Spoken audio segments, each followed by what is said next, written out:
Welcome to the Deep Dive. Forget sifting through articles yourself. That's our job.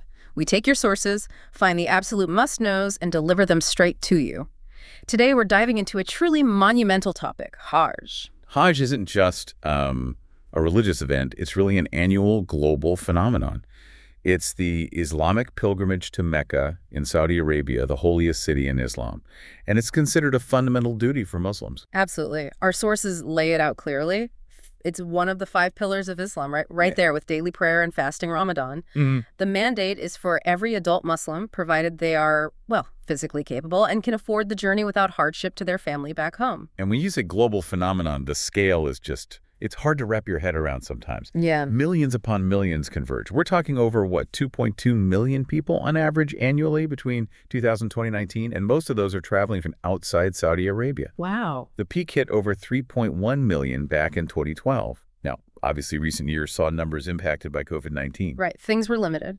Very limited. Yeah. But the return to scale is happening fast. So using the material you've shared, primarily a comprehensive Wikipedia article, it looks like, our mission today is to go beyond just the headlines. We want to understand the deep roots, the actual journey of faith it entails, the incredible logistics needed, to manage this many people, and the profound impact it has. It's a real deep dive into tradition meeting modernity, isn't it? A very personal, spiritual quest unfolding on this massive, complex logistical stage. Okay, let's unpack this then. At its core, Hajj is a pilgrimage to the Kaaba in Mecca, the house of Allah, it's often called. It's not just a trip, though. It's a specific set of actions performed at a specific time. Right. It's the 5th pillar, as you said, Shahada, which is faith, salat prayer, zakat charity, psalm fasting, and then Hajj. And that condition is key. If you are able, physically and financially, you must perform it at least once in your lifetime. So why undertake such a massive journey, often across continents, right? Well, our source highlights the purpose. It's seen as a profound act of submission to God, a chance to cleanse the soul of past sins, and really visibly a powerful demonstration of Muslim unity and brotherhood across all races, all cultures. That unity aspect seems huge. Yeah, what's fascinating here is how this personal spiritual goal is so intertwined with the sheer scale. I mean, just imagine over 3 million people from every walk of life imaginable standing together with the same intention. That visual alone is pretty impactful. Now let's talk timing. This isn't scheduled by our standard calendar, is it? No. It follows the Islamic lunar calendar, the Hijri calendar. It spans 5 to 6 days, specifically from the 8th to the 12th or maybe the 13th of Dhu al-Shah, which is the final month of the Islamic year. And the heart of the Hajj, the single most important day, is the 9th of Dhu al-Hijjah. That's the day of Arafah. That's the one, yeah. If you miss spending the afternoon on Arafat that day, you've basically missed Hajj. Your Hajj isn't valid. And because the lunar year is shorter than the Gregorian year? Exactly. The dates on our calendar shift forward by about 10 or 11 days each year. So for 2025, Hajj falls in early June, June 4th to 9th, the source says. Right, but it was mid-June in 2024. And looking ahead, it'll be around mid-May in 2026. It keeps moving earlier. Which means, and this is quite something, roughly every 33 years, Hajj actually occurs twice in a single Gregorian year. Yeah, the source mentions this last happened in 2006. Wow. That must complicate planning a bit. It certainly adds another layer of complexity. Yeah. And speaking of timing and history, connecting this to the bigger picture is crucial, isn't it? You mean how far back it goes? Yeah. While the rituals as practiced today were really finalized by Prophet Muhammad, their roots, according to Islamic tradition, stretch back thousands of years, back to the Prophet Abraham. Ah, right. That's the story involving Hagar and her son Ishmael in the desert. Exactly. Hagar's frantic search for water, which is commemorated in one of the rites, the Sa'i. And the miraculous appearance of the Zamzam well. Abraham and Ishmael are believed to have built the Kaaba itself, the focal point. Right. And before Islam, during what's known as the Age of Ignorance, or Jahiliyyah, the Kaaba had actually become a center of pagan worship, surrounded by idols. So Prophet Muhammad's role was absolutely pivotal then. Completely. In AD 630, he came back to Mecca, reestablished the Kaaba as a purely monotheistic sanctuary, cleansing it of all those idols. Then, in AD 632, during his very last pilgrimage, often called the farewell pilgrimage, he performed the Hajj rituals, setting the pattern that Muslims follow to this day. And that's when it was formally established as a pillar of Islam. Exactly. It's fascinating picturing the journeys throughout history, too. Oh, yeah. In medieval times, pilgrims would gather in these massive caravans. from places like Syria, Egypt, Iraq. These weren't just small groups, were they? No, no, huge undertakings, often state-supported, even militarily escorted for protection along established routes, the Darb al-Hajj. And we have accounts from travelers, Ibn Jubayr, Ibn Battuta. Yeah, they left these incredible descriptions of epic, sometimes really perilous, voyages across deserts and seas. It just highlights the deep historical commitment to this pilgrimage for centuries. So that raises the question, what does this ancient massive journey actually look like for a pilgrim today? It's a sequence of specific rites, isn't it? Steps that echo those historical and spiritual events. Right. It all begins with entering the state of ihram. Ihram. Okay, what does that involve? Well, it's not just changing clothes, it's entering a sort of consecrated spiritual state. For men, it means donning two simple, seamless white sheets. No stitches. Very basic. Very basic. For women, it's any modest Islamic dress, but they must leave their face and hands uncovered. And there are specific prohibitions that come with being in ihram? Yes, quite a few. Huh. Things like no cutting hair or nails, no using perfume, no sexual relations, no hunting or even harming plants unnecessarily, no arguing. Men can't cover their heads, women can't cover their face or hands, as I mentioned. No getting married during ihram, no carrying weapons, the whole state of being. It really strips away markers of wealth, status, worldly distractions. That's exactly the philosophy behind it. Everyone is equal before God, dressed almost identically. Yeah. It's about shedding materialism, focusing inwardly, a state of purity. Some say it's even a reminder of the simplicity of death shrouds. Okay, so once you're in ihram and you arrive at the sacred mosque in Mecca, the first major rite is tawaf. Tawaf, yes. This is walking 7 times counterclockwise around the Kaaba. Counterclockwise, got it. You also include the Hatim area, which is a sort of semicircular area adjacent to the Kaaba, considered part of it. And the black stone? Ah, yes. The tradition is to try and kiss or at least touch the black stone set in one corner of the Kaaba. But honestly, with millions of people, it's incredibly crowded. So pointing towards it on each circuit is the practical and widely accepted alternative. Makes sense. And while doing tawaf, pilgrims recite prayers, often the talbiyah, which is a prayer confirming their presence for Hajj. Afterwards, many drink water from the Zamzam well. The significance of tawaf, it seems immense. Oh, it is. It's a physical manifestation of Tawheed, the absolute oneness of God. Everything revolves around this single point, symbolizing God as the center of life. And visually, seeing millions circling together in harmony, it's just a powerful symbol of Muslim unity. Okay, so after tawaf comes sa'i. Sa'i, right. This involves running or walking briskly 7 times between 2 small hills, Safa and Marwa.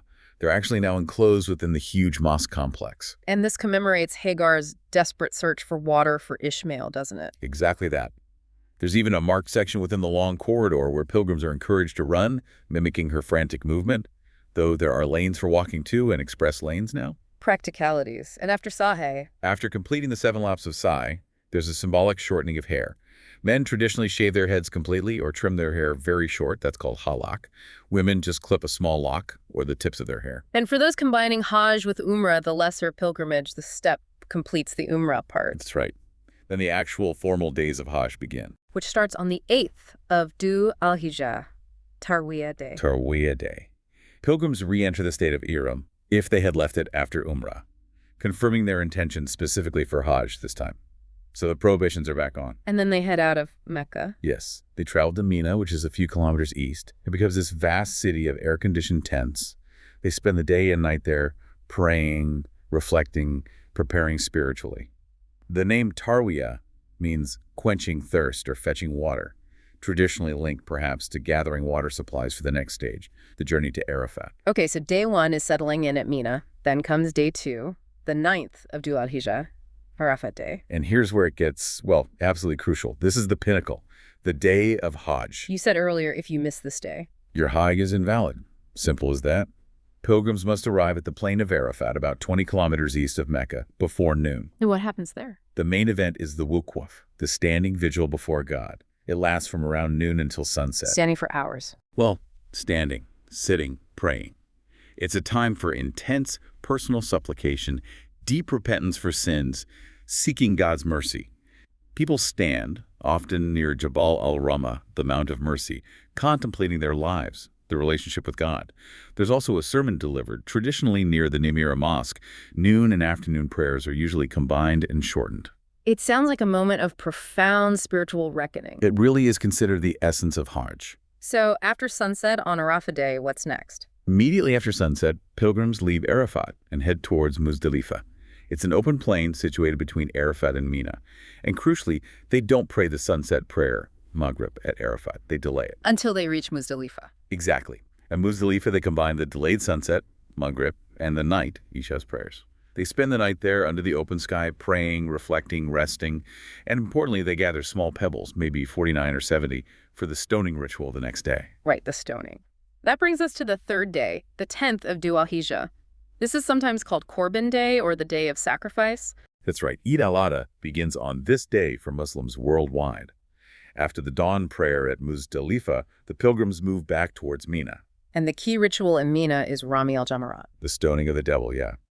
Pilgrims throw 7 of the pebbles they collected at the largest of 3 stone structures, known as Jamrat al-Aqaba.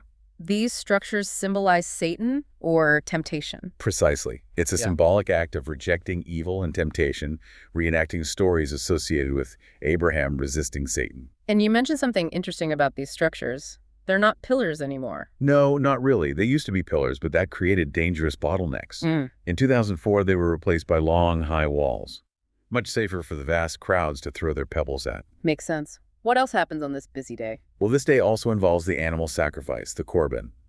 This commemorates Abraham's profound willingness to sacrifice his son Ishmael in obedience to God's command, before God provided a ram instead. How does that work practically with millions of people? Nowadays, it's highly organized. Most pilgrims buy vouchers representing an animal: sheep, goat, cow, camel. These animals are then slaughtered hygienically in modern, dedicated abattoirs nearby. The meat is processed, packaged, and distributed to poor communities around the world. So the sacrifice still happens, but safely and efficiently, and it benefits others. And this coincides with the Eid al-Adha festival celebrated globally. Exactly. It's the biggest feast in the Islamic calendar. After the sacrifice. After the sacrifice is confirmed, pilgrims again perform the hair-cutting ritual. Men shave their heads, halak, or trim hair very short. Women clip the ends of their hair. And this marks a release from some of the ihram restrictions, right? Yes, a partial release. They can wear normal clothes, use perfume, etc. Those sexual relations are still prohibited until the next tawaf. Which is the next major step. Correct. Pilgrims then need to return to the sacred mosque in Mecca for another essential tawaf, called Tawaf al-Ifada or Tawaf al-Ziyara. Another 7 circuits around the Kaaba. Yes. This one symbolizes the pilgrim's response to God's call, a sort of pouring forth of love and devotion after completing the main rites at Arafat and Mina. It's absolutely essential for completing Hajj. Can this be done later? It can be done on the 10th, or delayed until the 11th, 12th, or even 13th if necessary, but it must be done. Yeah. After this tawaf, and usually the sa'i if not done earlier, all ihram restrictions are lifted. And where do pilgrims stay that night, the night of the 10th? Usually they must return to spend the night back in Mina. Okay, so Mina is the base for a few days. What happens on the 4th and 5th days, the 11th and 12th? These days are primarily about repeating the stoning ritual, the Rami. But this time, it's all 3 structures. Yes. Starting from noon each day, pilgrims throw 7 pebbles at each of the 3 Jamrat walls, starting with the smallest, then the middle, then the largest one, Jamrat al-Aqaba again. So 21 pebbles each day. Right. After completing the stoning on the 12th, pilgrims have the option to leave Mina for Mecca before sunset. Many choose to do this. But what if they stay or can't leave before sunset on the 12th? Then they have to stay in Mina for one more day, the 13th of Dhu al-Hijjah. And perform the stoning ritual again. Yes, they repeat the stoning of all 3 Jamarat walls, one last time on the 13th, again afternoon, before finally departing Mina for Mecca. It's quite an endurance test. It really is. Physically and spiritually demanding. So once back in Mecca after finishing the rites in Mina, is that it? Almost. There's one final ritual before leaving Mecca for good. It's called Tawaf al-Wada. The farewell tawaf. Exactly. Wada means farewell. It's the final 7 circuits of the Kaaba, saying goodbye to the sacred house before the pilgrim departs the holy city. A sort of closing ceremony for the individual. A poignant moment, yes. Now, our source also mentions that many pilgrims traditionally travel to Medina afterwards. Yes, that's very common. Medina is about 450 kilometers, roughly 280 miles, northeast of Mecca. The main purpose is to visit Al-Masjid in Nabawi, the Prophet's mosque, which contains the tomb of Prophet Muhammad, peace be upon him, as well as the graves of 2 of his closest companions. Are there other sites there? Yes, places like the Quba Mosque, the first mosque built in Islam, and Mount Uhud, the site of a significant battle. But it's important to clarify this visit to Medina, while deeply meaningful for many Muslims. It's absolutely not part of the mandatory Hajj rites. Hajj takes place in and around Mecca. The Medina visit is a traditional addition, a separate journey of devotion, if you like. Okay, that's clear. So we've walked through the incredible sequence of rituals. Let's talk about the lasting significance of Hajj, beyond the actions themselves. Well, religiously, its obligation as a pillar makes it profoundly significant. Successfully completing Hajj is believed, if done with sincere intention, to wipe the slate clean of past sins. It's like being reborn. A huge spiritual merit. Immense. And it serves as a powerful, visceral reminder of the ultimate standing before God on the Day of Judgment, especially the experience on the plains of Arafat. People often gain the title al-Haji or Hajjah after completing Hajj, don't they? It's a marker of respect. It is, yes. Though scholars emphasize that the true significance should lie in the deepened religious commitment and changed behavior afterwards, not just the social status of the title itself. And socially, you mentioned the unity aspect earlier. Socially, Hajj is really unparalleled, I think. It's a living, breathing embodiment of Muslim equality and global unity. You have people from literally every race, ethnicity, nationality, rich, poor, standing and praying side by side, especially when dressed identically in the simple ihram cloths. Those distinctions just melt away. The source mentions Malcolm X's famous account. Yes, his letters from Hajj in 1964 are incredibly powerful. He wrote about witnessing genuine brotherhood among people of all colors, something he hadn't believed possible before. He said, "It forced me to rearrange much of my thought patterns." That's a profound personal testimony. And there's even research on this. Yeah, the source points to a 2008 study, I believe, by Harvard researchers. They surveyed pilgrims before and after Hajj. They found that participants generally showed increased belief in equality and harmony among different ethnic groups and even different Islamic sects after performing Hajj. Interesting. Any other findings? It also correlated with more favorable views towards women's education and employment, and perhaps surprisingly to some, increased belief in peace and equality among different religions. Wow. So the experience itself seems to foster greater tolerance and understanding. That's what the study suggests, yeah. It indicates that the shared ritual experience itself, that intense feeling of unity and connection to something bigger, can be genuinely transformative on both a personal and collective level. It's not just a religious act, it's a potent social experience. Okay, switching gears a bit. With literally millions gathering in one place, the logistics and safety must be, well, just a colossal undertaking. Oh, absolutely mind-boggling. The Saudi government, particularly the Ministry of Hajj and Umrah, manages this entire massive operation. The investment must be huge. Staggering. The source mentions over $100 billion invested since the 1950s just on infrastructure. Think about housing, transportation networks, sanitation systems, healthcare facilities, all needing to cope with this enormous temporary surge in population. And crowd control measures. Essential. You see things like country-specific quotas to manage the overall numbers, massive security forces are deployed, extensive CCTV networks monitor crowd movements. Some countries even have specific systems to help their citizens, like financial support schemes or dedicated funds like Malaysia's Tabung Haji. Technology must play a big role now. Increasingly so, yes. The source mentions things like electronic bracelets that store pilgrim data useful for identification or medical info. They've even held Hajj hackathons to encourage tech solutions for pilgrim services. You might find a fatwa robot offering religious guidance or smartphone apps in multiple languages. 9, the source says, helping with navigation, emergency services, prayer times, etc. And just getting to Saudi Arabia requires planning, visas. Yeah, non-GCC Muslims need specific Hajj visas. Saudi Arabia has been working on easing e-visa issuance processes.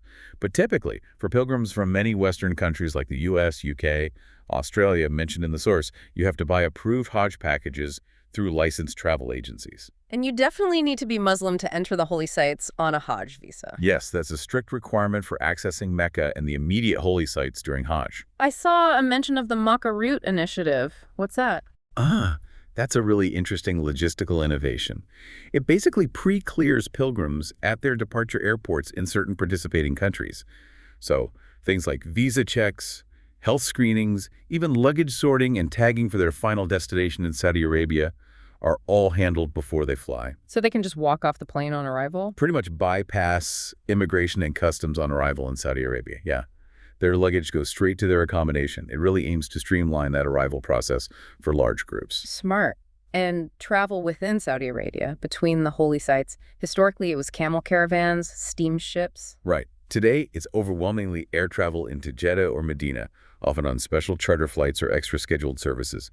Both cities have dedicated Hajj terminals at their airports. But moving between Mecca, Mina, Arafat, Muzdalifah during the Hajj days themselves, that must be chaos. It's incredibly congested, yes.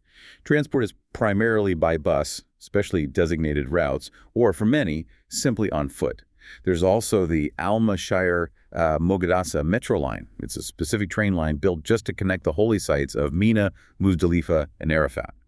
It runs only during the Hajj period and carries hundreds of thousands, providing significant relief. But overall, movement is still a major challenge. Okay, two critical challenges really jump out from the source material that we need to touch on. Environmental sustainability and, sadly, managing incidents. Yes, both are huge issues.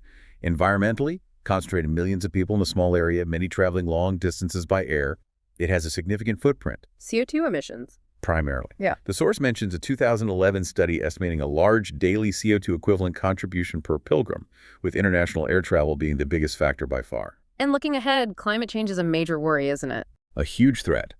Projections show rising temperatures and humidity in the region could make performing Hajj rituals outdoors increasingly dangerous, potentially reaching levels of extreme danger, especially for the many elderly or frail pilgrims. We saw the tragic reality of this recently, didn't we? The summer 2024 Hajj had reports of over 1,300 heat-related deaths. Yes, tragically high numbers. The Saudi government noted many were unauthorized pilgrims who lacked access to cooling facilities and support, but the underlying issue of extreme heat is undeniable and growing. Are there efforts towards sustainability? There are.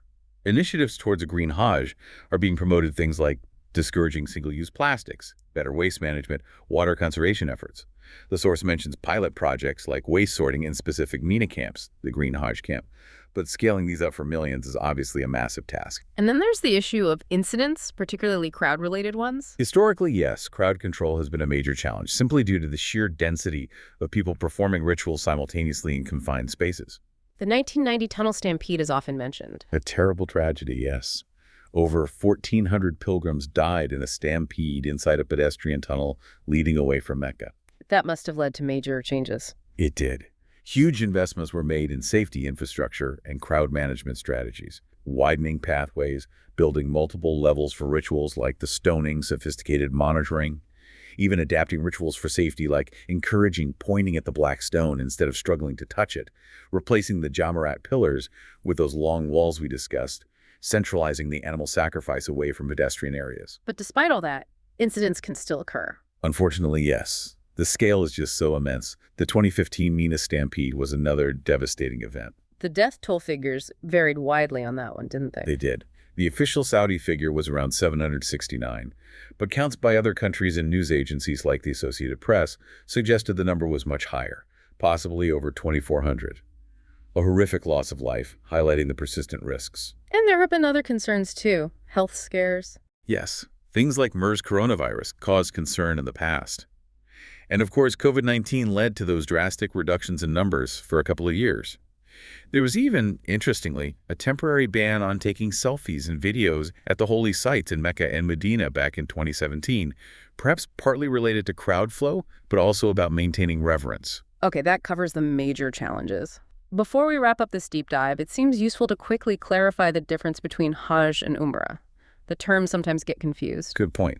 They're both pilgrimages to Mecca, involving rituals like tawaf and sa'i. But Hajj is the big one. Hajj is the mandatory pillar of Islam, required once in a lifetime for those who are able. Umrah, while highly meritorious and recommended, is not mandatory. It's often called the lesser pilgrimage. And the timing is different. Crucially, yes. Hajj can only be performed during those specific days in the month of Dhu al-Hijjah. Umrah can be performed at any time of the year. Hajj also seems much more extensive. It is.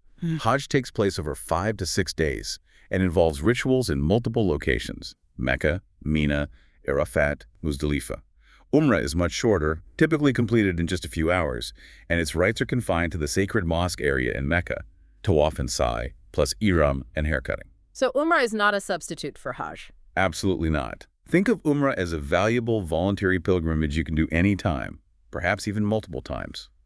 Hajj is the unique, once-in-a-lifetime obligation with its specific timing and extended, more complex set of rites. Wow. We've really journeyed through, well, centuries of history and covered an incredible amount of detail in this deep dive. From the ancient story of Abraham right through to the specific steps of the rituals, the profound social impact, the mind-boggling logistics of managing millions today, and those pressing challenges of safety and sustainability in the 21st century. It really shows you, doesn't it, how a deeply personal act of faith scales up to become one of the largest, most complex annual human gatherings on the entire planet.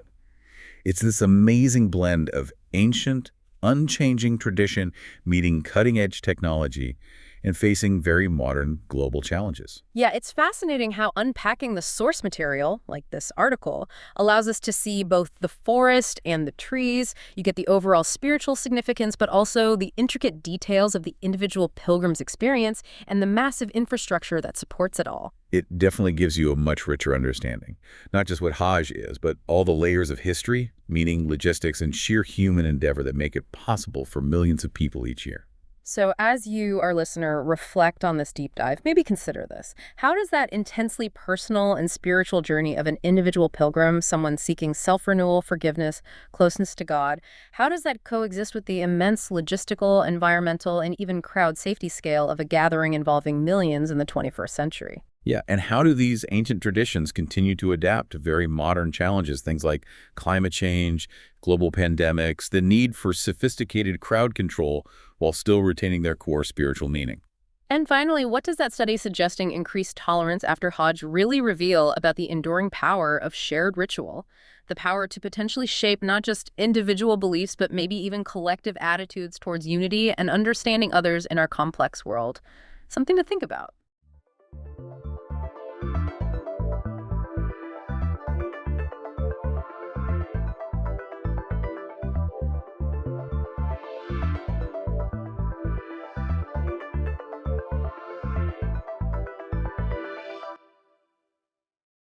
Welcome to the Deep Dive, where we take your sources and unearth the most fascinating insights. Today we're taking a deep dive into the world of classical music, specifically the BBC Proms, using excerpts from the Wikipedia article you shared. Yeah, and our mission is to unpack the history, the traditions, and, well, the unique character of this major cultural event. It's been called the world's largest and most democratic musical festival, so we want to give you a shortcut to being really well informed about why. Okay, so let's get into it. What exactly are the Proms at their core? Well, based on this, they're an intense 8-week summer season, daily concerts, mostly orchestral classical music, and other events too. Right, daily for 8 weeks. That's a lot. It really is, and they're primarily held at the iconic Royal Albert Hall in London. Sounds like quite the undertaking every year. It absolutely is. And the name itself, Proms, kind of gives you a clue to its origins, doesn't it? Promenade. Exactly. Prom is short for promenade concert. It's like a historical term for outdoor concerts where the audience could actually walk around. Yeah. So that's where that original sort of informal vibe comes from. Okay. And that informality, it's still key today through something called promming. Yeah, promming. Basically it means standing in specific areas, the arena down low and the gallery way up high. Right. And the tickets for those standing spots are like way cheaper than the seats. The people who do this are the prommers or promenaders. So it makes it much more accessible, yeah, Oh. to experience live classical music without breaking the bank. Totally. And this whole series, get this, it was founded way back in 1895. Wow, 1895. Yeah, the Queen's Hall in Langham Place by an impresario named Robert Newman. And Newman had this really ambitious goal, didn't he? Quite progressive for the time. He really did. He wanted to reach a much wider audience. That's where the low ticket prices came in and that informal atmosphere. Where you could even, eat and drink. Eat, drink, even smoke initially. For the promenaders, anyway. Mm. His goal, and this is a great quote, was to train the public by easy stages. Popular at first, gradually raising the standard until I have created a public for classical and modern music. That's fascinating. So start popular, then slowly introduce more challenging stuff, build the audience. Exactly. Kind of educating them in a way. And a key figure, like absolutely essential from day one, was Sir Henry Wood. Right, the conductor. He was brought in by the financial backer, George Cathcart. Yep, as the sole conductor. And Wood wasn't just, waving a stick. He was instrumental in building the actual orchestra, the Queen's Hall Orchestra, and really shaping what they played. So he was introducing contemporary stuff, underperformed works, alongside the more popular pieces, actively working on that raising the standard mission Newman had. Precisely. And his influence today, it's still huge.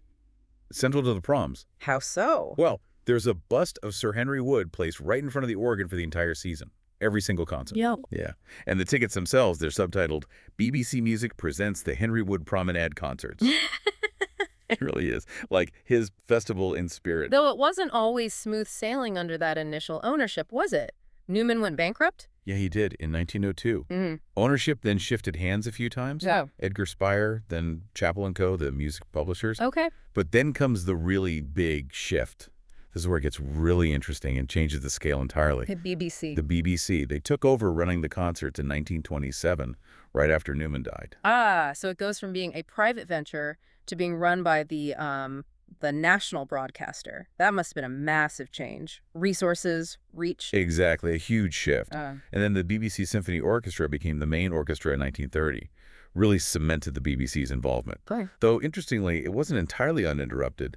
During World War II, private sponsors actually had to step in for a bit when the BBC withdrew support temporarily. And the war had a massive physical impact too, right? The original venue. Tragic. The Queen's Hall, their first home, was destroyed by bombing in 1941. Which led them to? The Royal Albert Hall. That's the pivotal moment it became their main home. They moved there starting in 41, initially just until 1944. Things were that uncertain. Oh, yeah. Things were so precarious with the bombing danger that some concerts in 44 even had to be moved further out to the Bedford Corn Exchange. Wow. So after the war, things settled down a bit. New conductors. Yeah, you had figures like Sir Adrian Boult and Basil Cameron leading, and then Sir Malcolm Sargent became chief conductor, big long tenure 1947 to 1966. Sargent sounds like he was quite a character, known for his appearance. Immaculate appearance, yeah. And these witty addresses he'd give directly to the Promers, the standing audience. He really connected with them. And he championed British composers, too. But then there was another big shift in direction, musically speaking, with William Gluck. Ah, Gluck, yes. He was controller from 1960 to 1973, a really transformative period. This is where that idea of raising the standard, Newman's idea, got a major, major jolt. Oh, how so? What did he do? Well, Gluck vastly expanded the repertoire.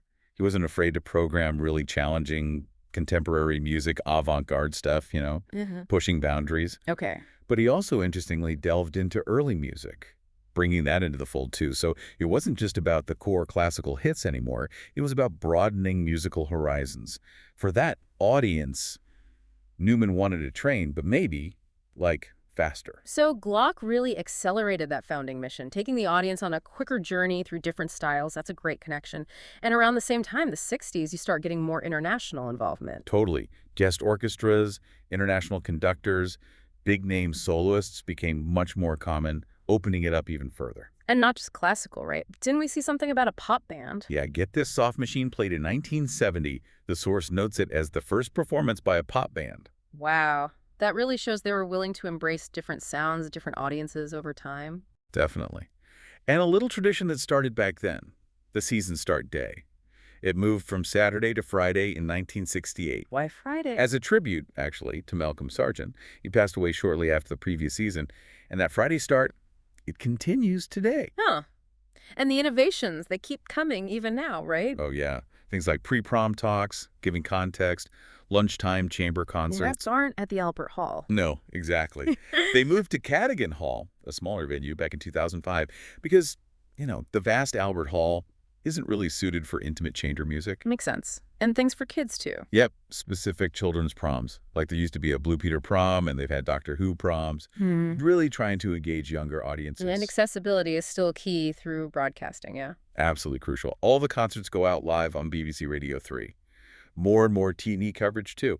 Plus, the BBC Proms website has this incredible archive going back to the very beginning. That's amazing. And that core tradition, promming, standing for affordable tickets, still absolutely vital. How much are we talking? Well, the source says £8 as of 2023. which is incredible value, right? It means you can get into concerts that might be totally sold out otherwise. And the queuing, people queuing for hours, sometimes days, it creates its own unique community. It's a massive cultural event, but it's faced challenges too, hasn't it? Security issues. Yeah, unfortunately. Yeah. The source mentions a concert being taken off air in 2011 because of protest interruptions, and a bomb threat delayed a concert back in 2005. It just highlights how security concerns have become, well, part of running large public events these days. Right. Okay. So that's the main season. But let's shift gears now to the event that I think for many people is the Proms, even though it's quite different. Ah, yes. The last night of the Proms. Exactly. Usually held on the second Saturday in September, broadcast everywhere, massive profile, and it has this incredibly unique, high-energy atmosphere. It really does. The concert, it usually starts with more sort of popular classical pieces, but then the second half famously shifts. Into the patriotic stuff. Yeah, the big British patriotic pieces. There's a very traditional sequence that most people would recognize instantly. Okay, walk us through it. Right. So you had Elgar's Pomp and Circumstance March number 1, the one with Land of Hope and Glory. Then Henry Wood's own Fantasia on British Sea Songs, which includes things like the hornpipe. Then Thomas Arne's Rule, Britannia. The big flag-waving moment. Huge flag-waving moment. Then it concludes with Perry's Jerusalem and, of course, the national anthem. And that sequence, it's been around a while. Pretty much established by 1954. But it's wild, that bit where they repeat the Elgar March, Land of Hope and Glory. That apparently started completely spontaneously from audience demand way back in 1901. No kidding. The audience just wouldn't let it stop. Pretty much. And the Promers themselves, they add another layer of tradition now, singing Auld Lang Syne right at the very end after the official concert's finished. That actually got formally added to the program in 2015. Getting tickets for that night must be tough. Oh, notoriously difficult. Complex systems, ballots for seats and standing spots. And that queuing tradition we mentioned, it's on another level for the last night. People camp out. And the atmosphere inside, what's that like? It's unique. Promers often come in fancy dress, flags everywhere, Union flags, especially during rural Britannia, balloons, party poppers. It's often described as this exuberant display of Britishness. Right. And, of course, Sir Henry Wood's bus gets decorated too. Hats, flags, you name it. And the conductor gives a speech. Yeah, another long-standing tradition near the end. It dates back to Henry Wood himself in 1941 during the war. Often has funny bits, but conductors have also used it to be quite serious, reflecting on major events, like Andrew Davis did in '97 after the deaths of Princess Diana and others. It sounds iconic, but it hasn't been without its controversies or changes over the years, has it? No, definitely not. Leonard Slatkin, for instance, the first American conductor to lead the last night, he apparently expressed a desire to maybe tone down the nationalism a bit. And for several years, from 2002 to 2007, Rule Britannia was only heard as part of Wood's Fantasia, not sung in full on its own. Interesting. And 9/11 had a huge impact. Oh, profoundly. The 2001 last night was just days after the attacks. The atmosphere was understandably much more restrained, somber. The program was changed significantly. They included Samuel Barber's incredibly moving Adagio for strings as a tribute, replacing some of the usual celebratory stuff. Wow. Must have been very powerful. I imagine so. And there have been other programming tweaks, too. Like in 2008, they moved the Elgar March around and replaced most of Wood's Fantasia with Vaughan Williams' Sea Songs. Though some bits came back, like the Naval Calls, and they did Sargent's arrangement of Rule Britannia. And get this, the soloist Bryn Terfel sang a verse in Welsh. Really? Okay. Yeah, and they included a newly commissioned piece that year, too. Yeah. So it does evolve. And it's become a space for political expression, too. You mentioned protests. Yeah, the source notes that since 2016, anti-Brexit protesters have been seen waving EU flags alongside the Union Jacks during the last night. It just reports that impartially. And recent global events have impacted it, too. COVID. Right. The 2020 last night was performed, but to a completely empty Royal Albert Hall because of the restrictions. Very strange image. And then 2022. 2022 was canceled entirely, just 48 hours before it was due to happen, following the death of Queen Elizabeth II. The first cancellation since 1944, during the war. That's significant. It really is. We learned the orchestra that was meant to play that night, they did gather privately and play the national anthem and Elgar's Nimrod from the Enigma Variations, just as a mark of respect. A poignant moment. Looking at the conductors for the last night, that's evolved too, hasn't it? It's not just Brits anymore. No, not for a long time. Well, it's often the chief conductor of the BBC Symphony Orchestra. Guest conductors are common. and the traditions really broadened. So non-British-born conductors. Yeah. Charles Mackerras, who was Australian-born, conducted back in 1980. Then Leonard Slatkin, the first American, in 2001.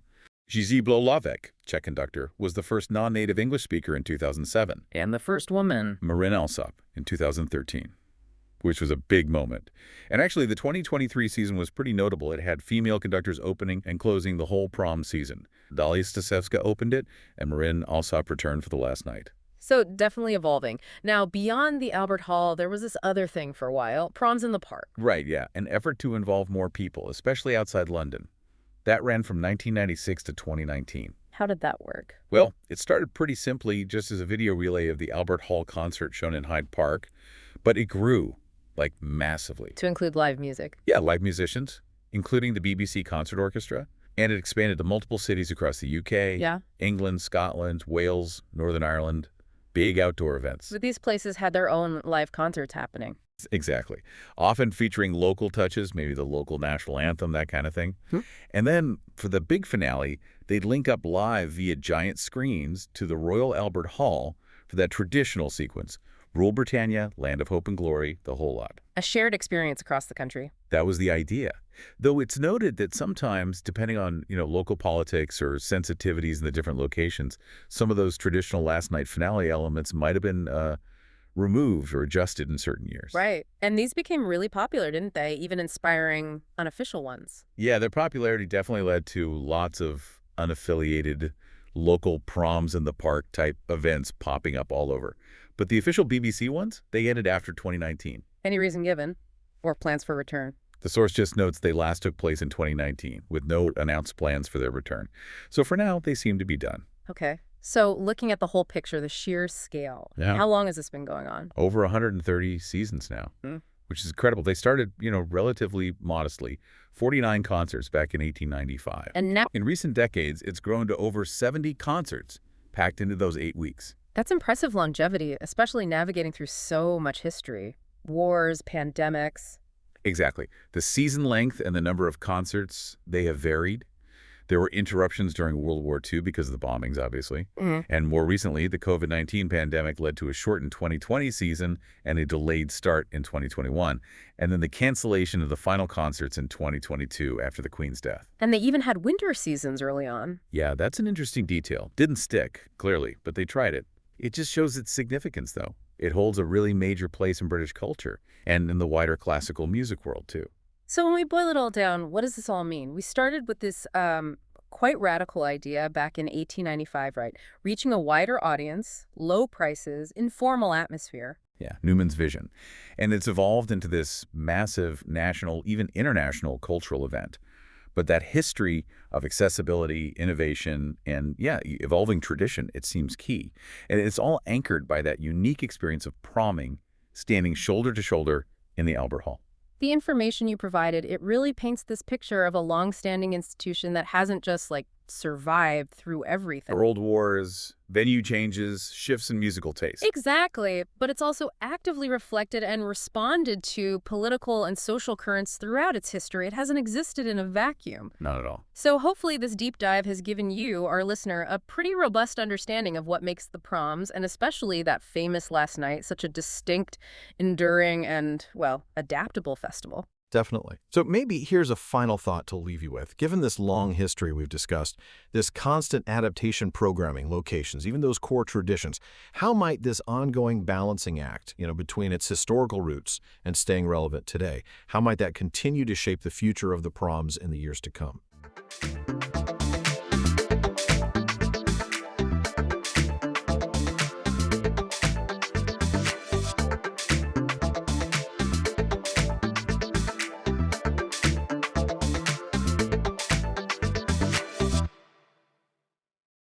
Welcome to the Deep Dive. Today, we're plunging into a work that's, truly monumental and honestly, often pretty bewildering. Friedrich Nietzsche's Thus Spoke Zarathustra, a book for all and none. Yeah, that subtitle alone tells you something, doesn't it? For all and none. It's a puzzle right from the start. Exactly. How can it be both? And how can a book be such a cornerstone of modern philosophy, but also get called, unreadable. Hmm? That's the kind of mystery we really enjoy unpacking here. And our mission today is to take the material you've shared, which is a really comprehensive look at the book, covering everything from its origins, its unique style, to its complex themes and, frankly, tangled reception history, and help you navigate those depths. We want to sort of distill the key insights, help you cut through some of that difficulty, and grasp what makes this book so profoundly significant, even with all its challenges. Right, because the material makes it really clear from the get-go. This is not a straightforward read, not even for scholars. All. Its highly unusual style, all that analogical and figurative language, it just makes interpretation incredibly varied, sometimes, even incompatible between different readers. Absolutely. But crucially, the material also points out that despite all that ambiguity, there are core themes, ideas that are widely understood to be what Zarathustra is actually talking about. So maybe let's start there. What exactly is this book, Thus Spoke Zarathustra? Okay, so at its heart, it's a work of philosophical fiction, written by the German philosopher Friedrich Nietzsche, published in 4 parts between 1883 and 1885. And the central figure, the protagonist, is named Zarathustra. Now, nominally, that's the historical Zoroaster. Right. But the material you shared makes it clear Nietzsche is using that name, that figure, to represent something very specific and actually very different in his work. Precisely. And the book itself grapples with some huge ideas, really fundamental concepts. The material lists them explicitly. He's got the Übermensch, The Overman, yeah. the declaration of the death of God, the idea of the will to power, and that really challenging thought of eternal recurrence. And like you mentioned, the style just hits you immediately. The source material really emphasizes that Zarathustra almost never speaks plainly. No, it's all indirect. Yeah, his explanations, his claims, they're almost always analogical, figurative. He's talking through parables about animals, stars, dancers, you name it. Which is why interpretation gets so difficult, so varied. Exactly. But much of the book is just these discourses by Zarathustra, often punctuated by that famous refrain, "Thus spoke Zarathustra." So that's the basic shape of it, some key concepts. Now, where did this incredibly personal, deeply philosophical, and, well, stylistically unique work actually come from? Yeah, the origins. The material describes its genesis as an explosion of forces that had been accumulating for decades within Nietzsche. That phrase, explosion of forces, it really captures the intensity, doesn't it? And the biographical context seems absolutely key here. He came from the Bildungsbürgerdom, right? That sort of cultivated, educated middle class in Germany. Yeah, the cultural elite, essentially. He was writing music and poetry from a young age, loved learning intensely, apparently inspired by a biography of Alexander von Humboldt. He trained as a philologist. Someone who studies language, texts, how ideas are transmitted. Right, so deeply sensitive to meaning and interpretation. But alongside that, he developed this strong taste for philosophy and a growing distaste for, well, received opinion, for just accepting things. Which led to his earlier books being seen as, well, destructive. Yeah. The material mentions nihilistic destruction. And it adds this vital human dimension, too. This period for him was marked by increasing isolation and the profound devastation, really, of having his marriage proposals rejected, most notably to Lou Andreas Salome. Yeah, that personal pain seems just deeply woven into the physical and intellectual intensity that birthed the book. While he was working on it, he was walking. A lot. Constantly and strenuously. Yeah. And the imagery from those walks seems to have mingled with his physical discomforts, his emotional turmoil, his intellectual struggles. It all fed into it. And this connection between walking, physical activity, and inspiration becomes incredibly vivid when the material talks about the origin of that central idea, eternal recurrence. Ah, yes. Lake Silvaplana. Exactly. August 1881, near this pyramidal block of stone on the shores of Lake Silvaplana in Switzerland. He even jotted down a specific note right then, 6,000 feet beyond man and time. Wow. Just captures that feeling of transcendence, doesn't it? It really does. And that thought was the spark. A few weeks later, still near the lake, he apparently paraphrased something about Zarathustra, which became the seed for the book's beginning. The entire first part, the material says, was conceived while he was walking strenuously down in Rapallo, Italy. Right. He described this feeling of absolute certainty as if every sentence were being called out to me. Yeah, on paths like the magnificent road to Zawagli and along the whole bay of Santa Margherita. You could almost picture it. It's incredible. Imagining sentences being called out to him while hiking, it really emphasizes that feeling he had of intense, almost external inspiration. He then found the second part back in Sils Maria, which he called the sacred place. That was summer 1883. And the third part followed that winter down in Nice. What's striking, though, is despite this being an explosion of forces built up over decades, Yeah. Nietzsche claimed the actual writing took scarcely 1 year for the entire work. He said just 10 days per part. Which seems incredibly fast. Yeah. It highlights that compressed, intense nature of the creative burst itself, even if the ideas had been brewing for years. And the publication history seems to reflect some of that intensity, too, and maybe some of the personal struggle, especially around the final part. Right. The first 3 parts came out individually, then together in 1887. But part 4, written in 1885, that was initially only printed privately. Just 40 copies for friends. Exactly, because Nietzsche apparently had this vehement desire never to have the 4th part made public. It wasn't published separately until 1892, and by then he was already significantly incapacitated mentally. And only later was it included with the others in a single volume. Okay, so that's the context. Let's turn to the figure at the center of it all, Zarathustra himself. The material you shared goes into Nietzsche's specific reasons, apparently from Ecce Homo, for choosing this particular historical figure. Why him? Well, Nietzsche had chose the historical Zoroaster because he saw him as, and this is key, the first to see in the struggle between good and evil the essential wheel. He believed Zoroaster created what Nietzsche called the most portentous of all errors, morality. How so? By translating these concepts, good and evil, into metaphysics, seeing them as fundamental forces or causes driving the world itself. Okay, so the key insight here is that Nietzsche chose the very creator of this fundamental moral error, precisely so that he could be the one to expose it, to dismantle it. Exactly. That's why Nietzsche's Zarathustra is described as the first immoralist. He's meant to be the exact reverse of the historical figure. And the central virtue Nietzsche gives his Zarathustra. It's Yeah. truthfulness, right? Yes, truthfulness. Yes. Upheld as the highest virtue. The opposite of what he saw as the cowardice of the idealist, someone who might shy away from uncomfortable or difficult truths.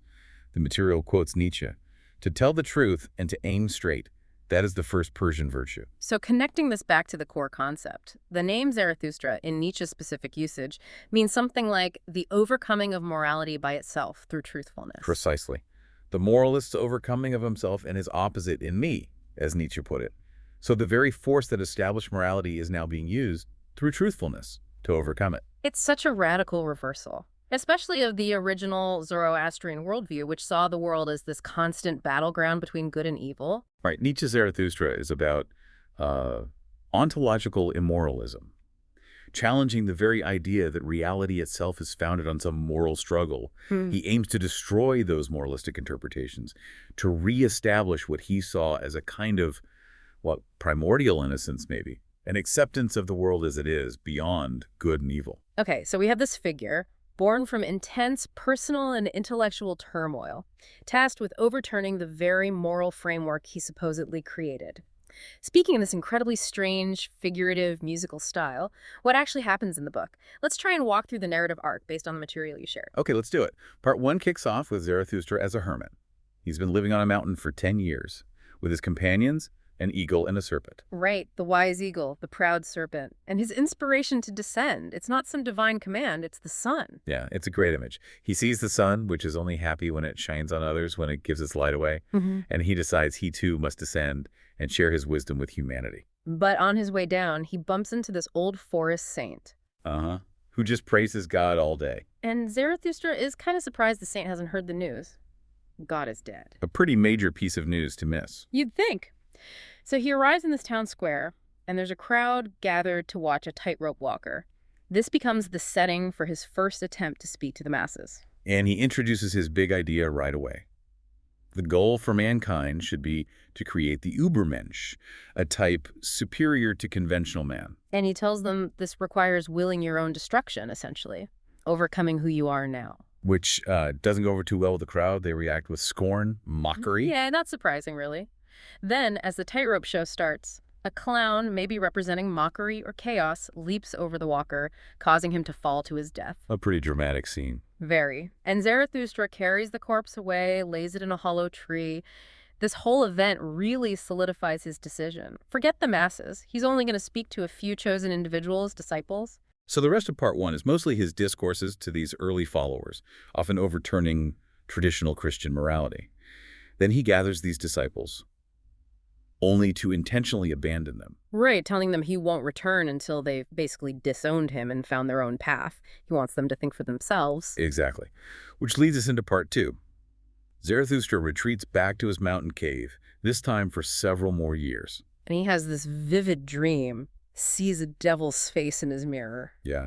Which he interprets as a sign that his doctrines, his teachings, are being distorted by enemies or maybe misunderstood. So this prompts what the material calls a joyful descent to try and find his lost disciples again. And he delivers more discourses, developing ideas like the death of God, the Übermensch, and now really introducing the concept of the will to power. But there are these hints that Zarathustra is holding something back, a secret thought, his deepest teaching. Dreams and visions urge him to reveal it, but he finds he just can't bring himself to. Not yet. So he withdraws from his disciples again, this time to perfect himself and maybe perfect the thought itself. Which brings us to part 3. He's journeying home, but he's waylaid by the spirit of gravity. Represented as a dwarf, clinging to his back, whispering these taunts of nihilism and despair. It's a great metaphor for the things that weigh us down. Zarathustra feels despondency, but then finds courage. He challenges the dwarf, basically, to hear the abysmal thought he's held back, the one he couldn't utter before. And the reveal, it's the doctrine of eternal recurrence. The big one. Yeah. The idea that time is infinite, both forward and backward, and therefore everything happening now must have happened countless times before and will repeat exactly eternally, forever. Wow. That's a lot to take in. It absolutely is. Yeah. And alongside this revelation, he has this incredibly powerful vision. He hears a dog howl, sees a young shepherd choking on a black serpent that's crawled into his mouth. Oh, vivid image. And Zarathustra yells at the shepherd, urges him to bite off the serpent's head. And he does it. He bites it off, spits it out, and in doing so, he's transformed. Becomes this laughing, radiant being, something clearly presented as greater than human. So the vision becomes this key parable, right, about overcoming the most difficult, choking thoughts, like eternal recurrence itself, biting down on the horror of it. Exactly. So Zarathustra continues his journey, delivering more discourses inspired by what he sees. He eventually gets back to his cave, reflects on his mission, but feels disgusted by humanity's pettiness.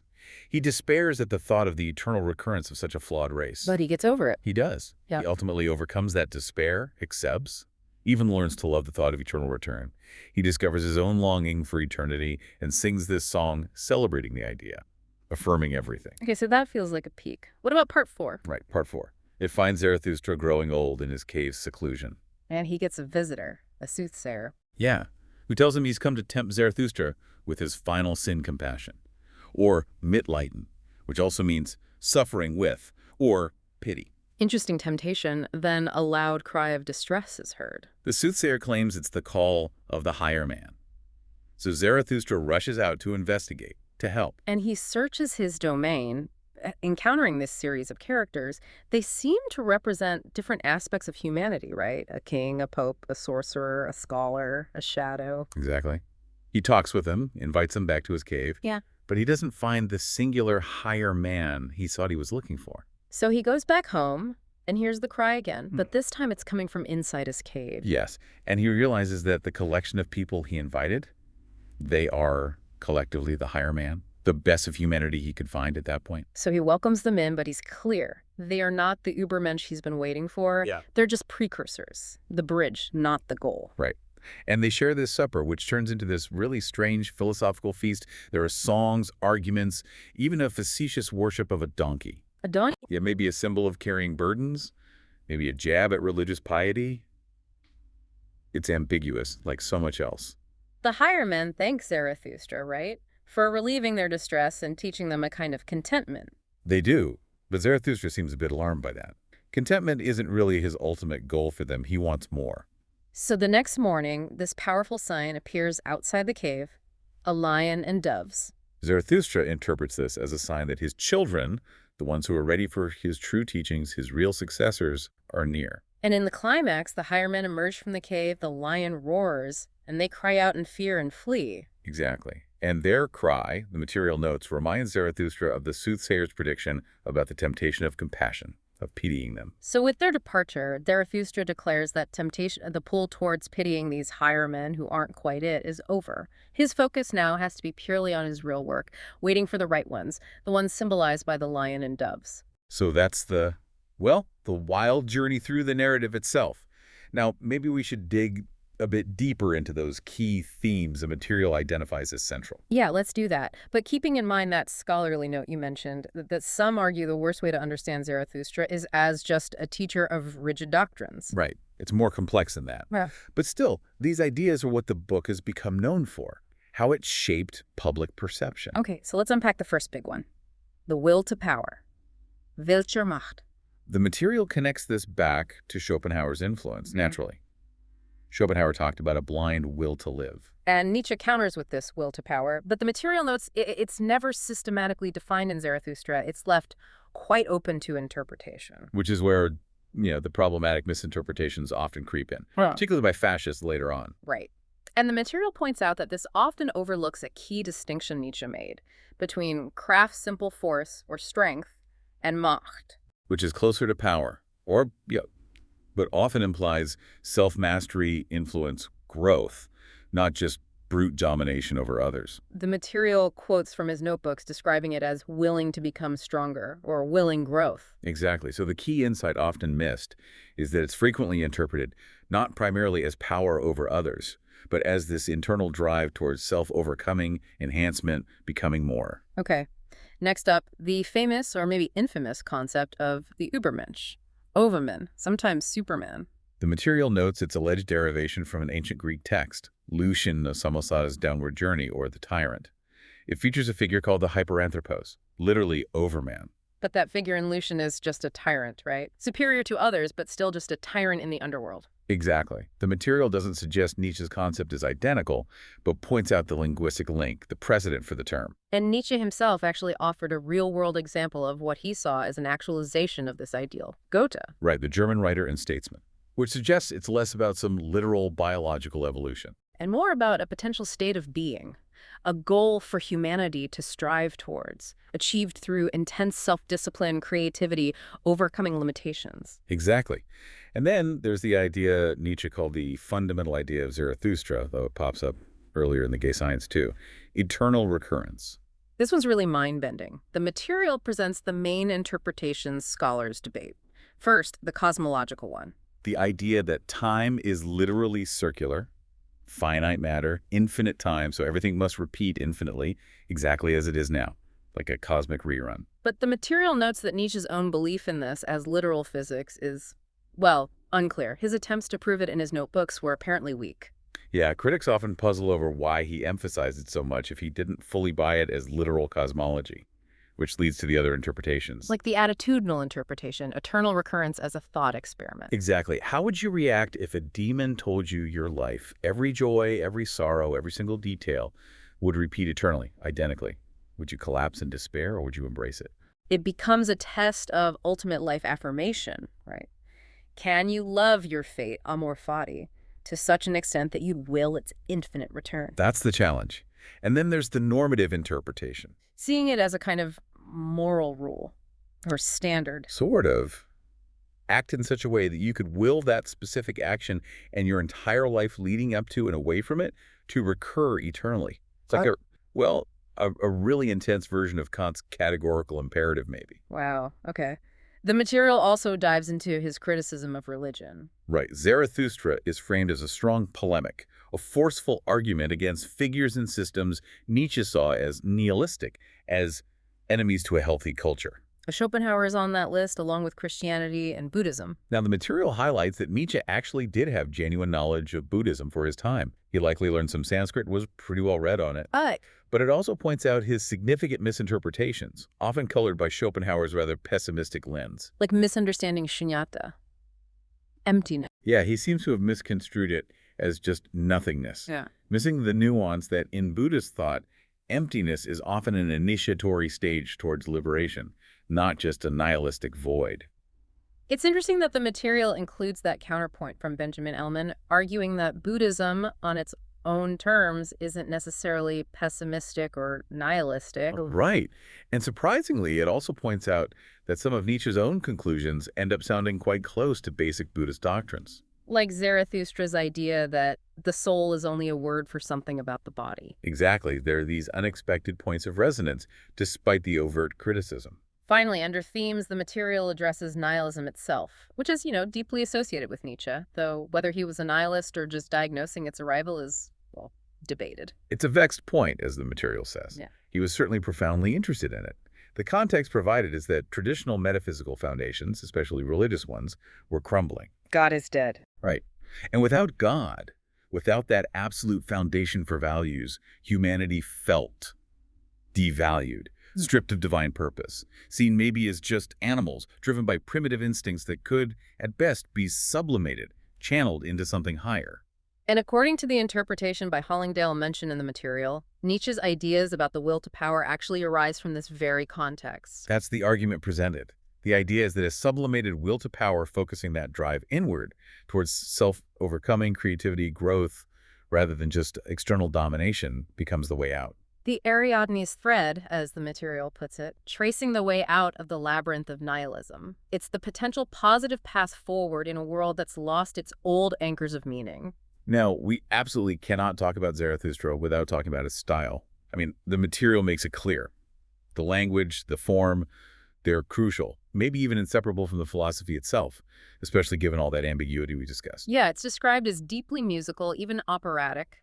The material mentions Nietzsche's explicit aim to become Wagner's heir, but in language, not music. And Gustav Mahler, the composer, apparently corroborated this. He said the book was born completely from the spirit of music and was symphonically constructed.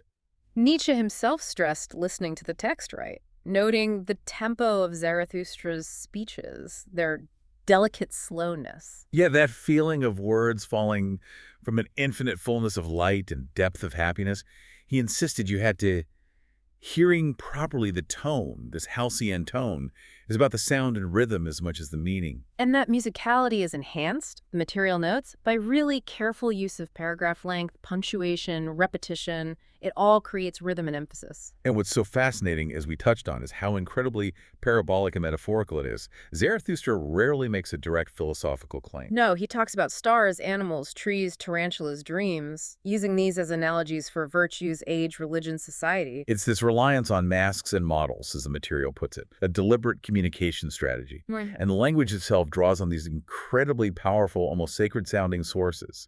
Yes, profoundly influenced by the language of Luther and the poetic form of the Bible. That gives it that elevated, prophetic feel. But it's not just that. It also pulls in allusions from literature, Hölderlin's Hyperion, Goethe's Faust, Emerson's essays. And the material even points out specific characters are clearly modeled on real people.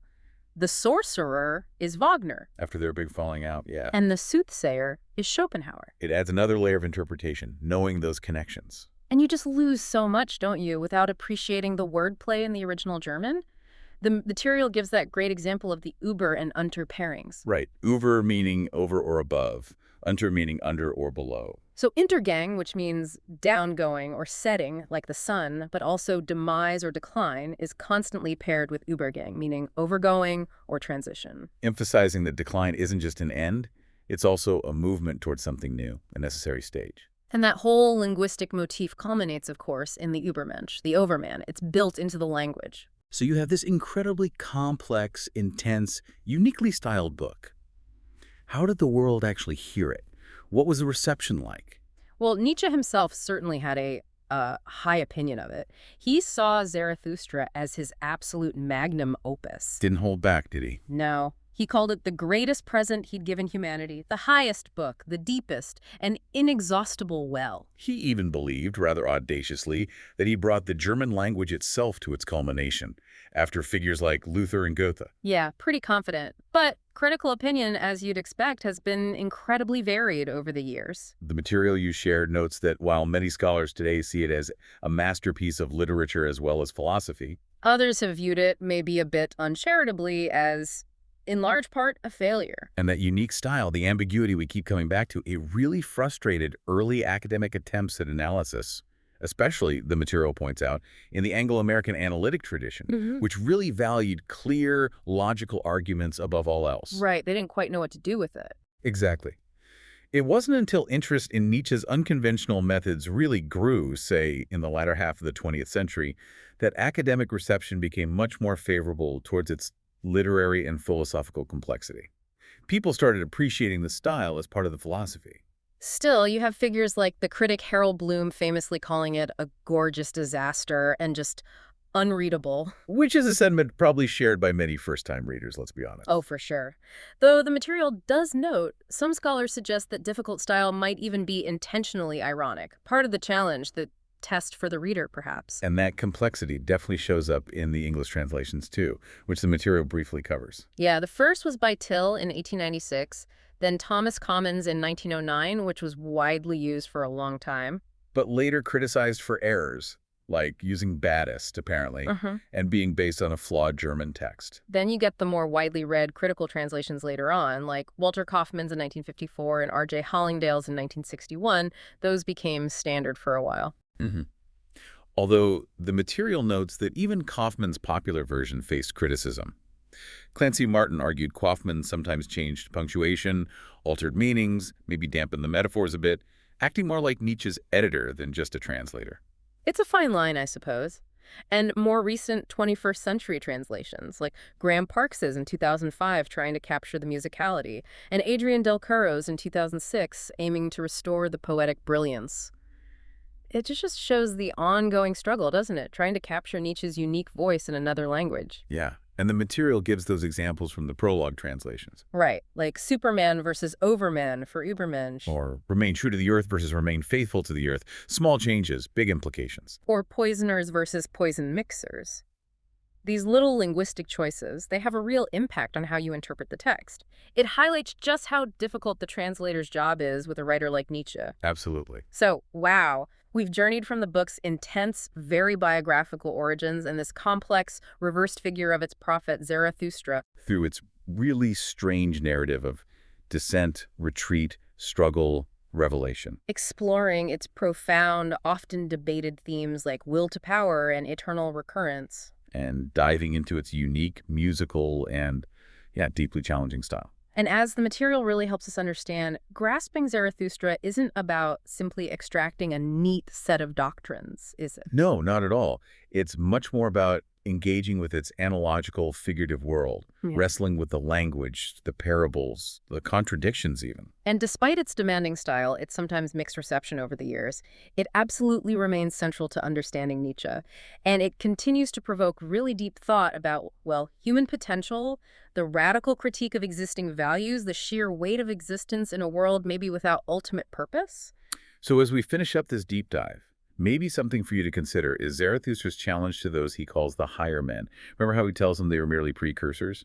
The bridge to something beyond, but not the ultimate goal themselves. Given the deliberate ambiguity of the text itself, the really demanding ideas it presents, and that constant call for self-overcoming embedded right within it, what does it mean for you as a reader to grapple with a difficult, even contradictory work like this one? Is the challenge itself, the wrestling with these ideas, maybe a form of that overcoming Nietzsche talks about, a way of moving towards something greater in your own understanding, your own learning? Something to definitely think about.